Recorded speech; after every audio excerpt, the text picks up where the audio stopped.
Fetch is a thing again. Let's talk about Mean Girls 2024. I want to preface this review by saying that Mean Girls, the original one, is one of my favorite movies of all time. It's actually a top 5 movie for me. I think the writing is incredible, the acting, the performances, the humor, and the timelessness of it. So when I heard that they were doing a musical adaptation, I was excited for the Broadway show.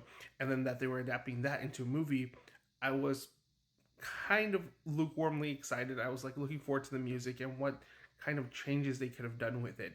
And then the trailers dropped, and I thought the trailers were kind of bad. Having said that, this movie is actually quite good. And to enjoy this movie completely, you kind of have to separate yourself from the 2004 film that was created for a totally different audience, a totally different time period as well. Almost 20 years ago, and things have changed. This is for a newer generation. What Mean Girls did for my generation growing up is what this movie could do for the Gen Zers.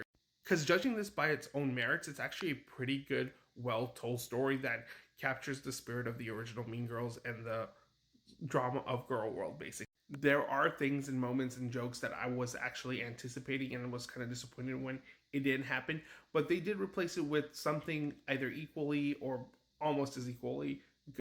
I think one of the highlights of this film is the cast. I think all of the actors do a great job of capturing the spirit of their characters, and then giving them a brand new twist.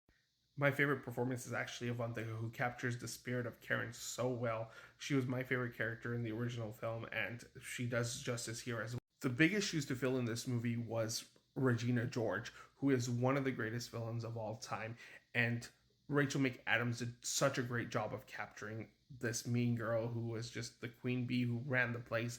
And I think Renee Rapp does a pretty good job here. I do think some of the wardrobe choices were kind of whack. Didn't really present these girls as like these queen bees who run the place with like this insane fashion sense, but who am I to judge what Gen Z's fashion is? The musical numbers are actually quite entertaining and really well done and produced as well. There are a couple standout songs in this film. The music is very theater kid-esque, so every theater kid's dream is being relived in this movie. And then I like the implementation of social media in this movie. I think that's a really clever way of modernizing this film and the story itself.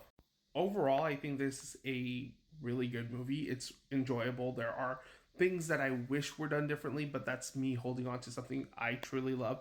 But standing back, I think it delivers on what the spirit of Mean Girls is. The musical numbers are enjoyable, the characters and the performances are really good. And while I don't think this movie is going to take the world by storm like Mean Girls did over the years, again, it has a 20-year lead.